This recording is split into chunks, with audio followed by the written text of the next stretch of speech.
It's natural to ask what is a behavioral economist, because one might think, what's the alternative? What other kind of economist might there be?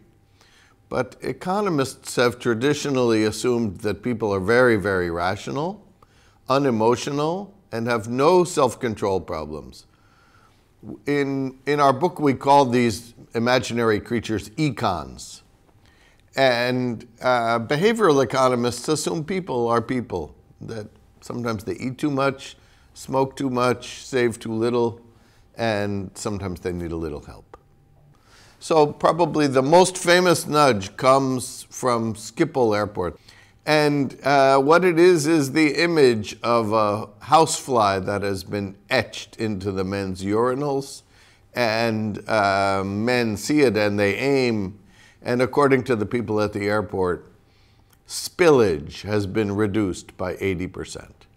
That housefly has come to stand as the best example of a nudge for me, because it's something that works on humans because we don't pay so much attention, and this attracts our attention and alters our behavior.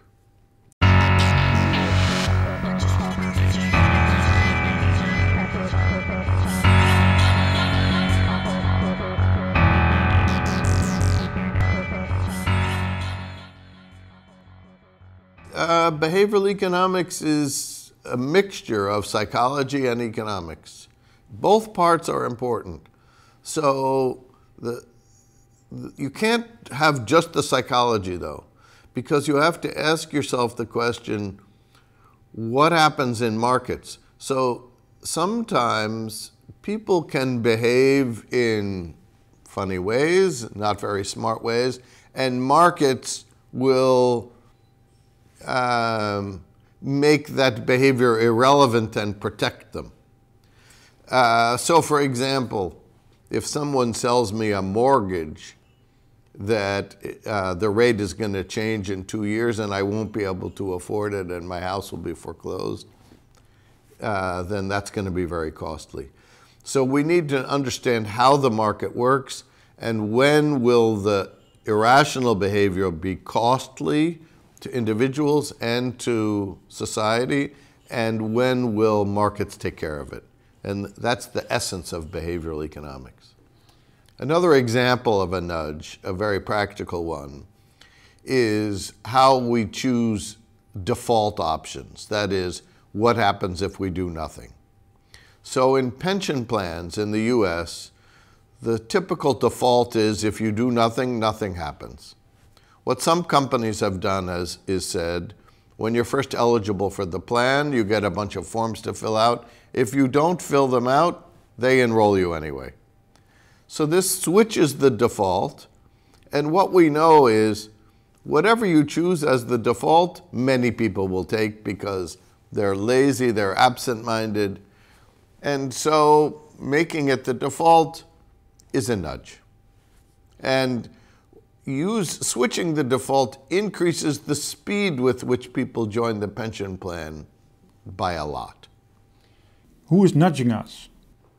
You know, the private sector has been nudging and been using modern psychology for many years. If you go into a supermarket, they've thought very carefully about where to place the objects, and they've arranged the store so you will walk by the places that have the most tempting and profitable items.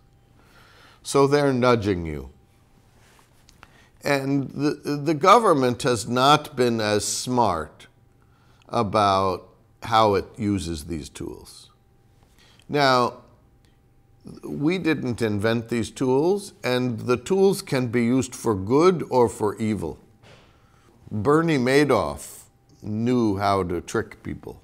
What we're trying to do is just get the government to be as smart as a huckster. Now, that's not so that the government can trick you, though I can't prevent it. Should we be aware or unaware of a nudge? There need not be any deception involved in nudging. And in fact, I advocate transparency. So in one of the examples in the book, there are signs that if you're driving around, tell you what speed you're driving. It's no secret what the purpose of that is. And they work. In fact, they work better than speed cameras that give fines. They're more cost effective. So we can nudge people in a completely open way and still have an effect.